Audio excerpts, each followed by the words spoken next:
Simulan sa pool po, ay pangarap na ng nanay ko na makaranas ako ng college graduation. Kaya naman, Nay, eto na, I made it.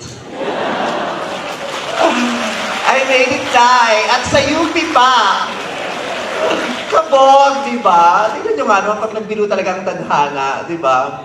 Hindi ako nag-upkat. Hindi ako nag-enroll. Wala akong student number. Wala din akong thesis na pinagpuyatan, iniyakan at dinefend. Pero tingnan mo, nandito ako sa graduation sa UP. Nasa harapan ninyo at pinapakinggan na para bagang ako pa ang summa cum laude.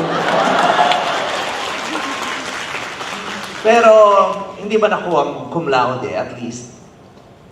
Kasing yaman ko naman sa small laude. Charot! Fantasy! Fantasy lang po yun. Sa totoong buhay po, napakahalaga ng mga dagitap sa pagbuo ng aking pagkatao, ng aking mga pangarap, at ng aking prinsipyo. Lumaki po ako sa isang komunidad na ang bawat araw ay isang pakikibaka. Naramdaman ko na ang mabuhay ay hindi lang basta biyaya. Naranasan kong ang mga pangunahing pangangailangan ay hindi nakakamit ng madali at may mga araw na kami ay talagang walang-wala. Araw-araw ay isang laban na dapat mapagtagumpayan. Ang dagitab ko ay bubukal mula sa naranasan kong kahirapan. Mga pagkakataong nakakapangliit, nakakagalit. Naranasan niyo bang pagpawisan sa takot tuwing maniningil ang teacher niyo ng kontribusyon pero wala kang maibigay? Tapos pagagalitan ka at mapapahiya. Naranasan niyo bang hindi payagang makapag-exam kasi hindi ka pa nakakabayad, kaya palalabasin ka at mapapahiya?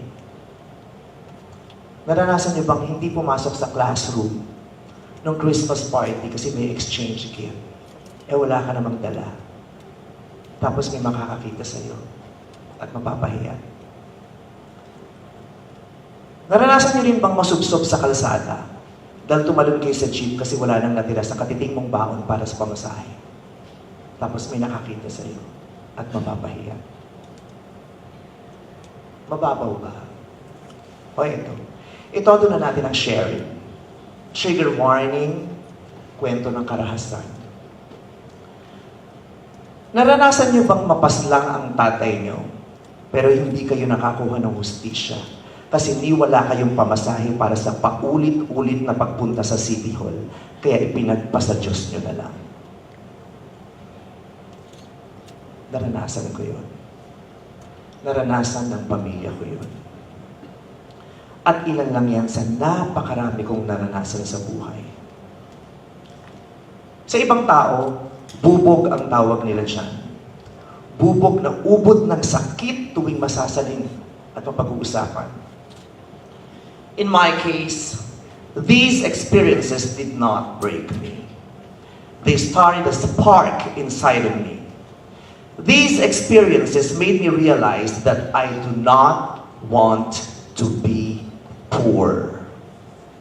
So I decided I would not continue to be poor. I knew I needed to stand up. I knew I needed to step up. I knew I needed to hustle and work very, very hard. Hindi ako sigurado kung saan at paano, pero kailangan kong magsimula. Kung ano man ang gagawin ko, kailangan kong galingan at pagpusayan dahil gusto kong manalo.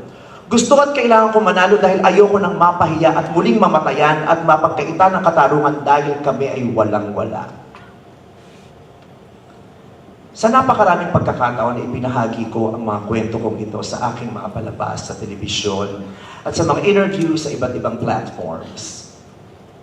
Ninais kong magbahagi ng mga piraso ng buhay ko sa mga manonood at tagapakinig sa pagbabaka sakaling makapagbigay ito ng inspirasyon sa iba upang mamulat sa katotohanan sa Pilipinas ay mahirap maging mahirap.